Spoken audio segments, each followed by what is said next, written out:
Last month, plenty of Montrealers were relieved to hear about the suspension of the STM maintenance workers' strike and the cancellation of the STM drivers' strike, but not many of us seem to have the full picture.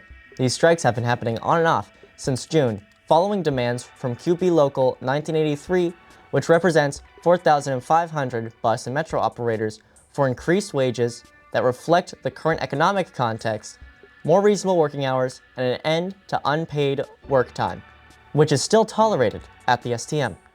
Both 1983 and the Syndicat de Transport de Montréal, which represents 2,400 maintenance workers, are pushing back against the STM's wishes to, quote, remove a clause from their collective agreement that bars it from subcontracting out work typically assigned to their workers. Fast forward to the past fall. The Syndicat announced a strike running from Halloween to November 28th on all 7 days of the week. Alongside them, Local 1983 announced they would be striking on November 1st, 15th, and 16th. The STM claimed that they did not have enough funding to meet the workers' demands and that they would be laying off 300 employees. The strike was suspended on November 11th, one day after Quebec Labour Minister Jean Boulet announced a move to hasten the implementation of Law 14, formerly known as Bill 89, which was introduced in February and passed in May. This law, quote, amends the labor code and other provisions to give greater consideration to the needs of the public in the event of a strike or lockout.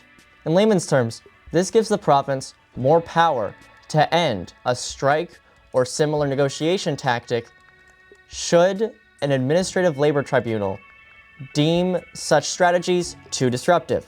Similar back-to-work legislation has been introduced in Ontario and Alberta to end teacher strikes, often taking advantage of Section 33 of the Federal Charter of Rights and Freedoms, also known as the Notwithstanding Clause. This generated a healthy dose of controversy for Doug Ford's Conservative government back in 2022.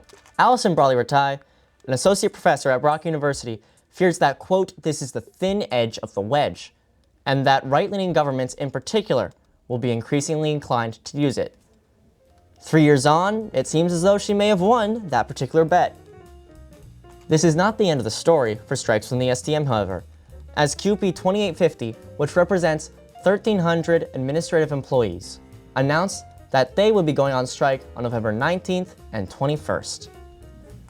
Meanwhile, SEPB 610, which represents 800 professional employees, has voted, quote, 91% in favor of a strike mandate allowing up to 10 days of walkouts whenever the union decides.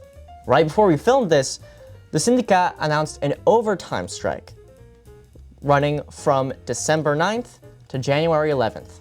While the STM has confirmed that service will be maintained, quote, given the duration of the strike, some impacts may be observed on the service.